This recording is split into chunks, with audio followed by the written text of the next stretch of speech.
কোন কোন রেওয়াতে রয়েছে 1 ঘন্টা পরে, কোন কোন রেওয়াতে রয়েছে তারও আগে, কোন কোন রেওয়াতে রয়েছে ঈদুল ফিতরটা 2 থেকে 2.5 ঘন্টা পরে ফজরের পর থেকে পড়তেন। তো আমাদের রোজ যেহেতু প্রখর, আমরা চেষ্টা করব এটা আগে আগে পড়ার জন্য। আপনাদের উদাত্ত আহ্বান করব আপনারা আগে আগে ঈদগাহে আসার জন্য। ঈদগাহের সম্মানিত দায়িত্বশীলদেরকে উদাত্ত আহ্বান করব আগামী দিন থেকে এই কার্পেট অথবা মোটা কাপড় রয়েছে সেই কাপড়গুলো নিয়ে বিছানা করার জন্য। রব্বুল আলামিন যেন তাদের প্রতি রহম করেন, আল্লাহুম্মা আমিন। সম্মানিত তিনি মুসলিম উম্মাহ, আপনাদের উদ্দেশ্যে আমরা বলতে চাচ্ছি যে ঈদগাহের সৌন্দর্যের জন্য আপনারা একটু আগে আগে আসবেন। আগে আগে এসে দোয়াগুলো পাঠ করতে থাকবেন। যখন 4 উঠতেন রাসূল সাল্লাল্লাহু আলাইহি ওয়াসাল্লাম এই দোয়াটি পড়ার জন্য বেশিরভাগ করেছেন।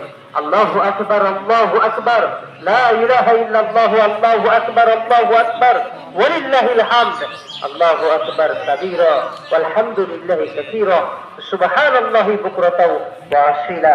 এই দোয়াটি আমরা বেশি বেশি পড়ার জন্য চেষ্টা করব। মহান রবের কাছে দোয়া করে রব্বুল আলামিন আপনি আমাদের সকলকেই ক্ষমা করে দিন, আল্লাহুম্মা আমিন। মহান রবের কাছে আমরা দোয়া করছি, আল্লাহ আপনি বড় দয়াবান, আপনি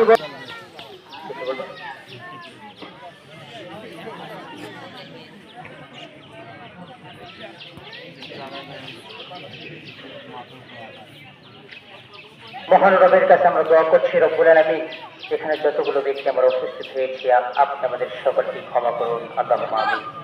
আল্লাহ আপনি বড় দয়াবান, আপনি বড় ক্ষমাশীল রব্বুল আলামিন। গত বছরেও হয়তো অনেকেই একসঙ্গে তারাবির সালাত আদায় করেছিল, আজকে ঈদুল ফিতর তারা আদায় করেছিল। আজকের দিনে হয়তো অনেকের বাবা কবরের মেহমান হয়ে গিয়েছেন রব্বুল আলামিন। আজকের দিনে অনেকের মা হয়তো কবরের মেহমান হয়ে গিয়েছে রব্বুল আলামিন।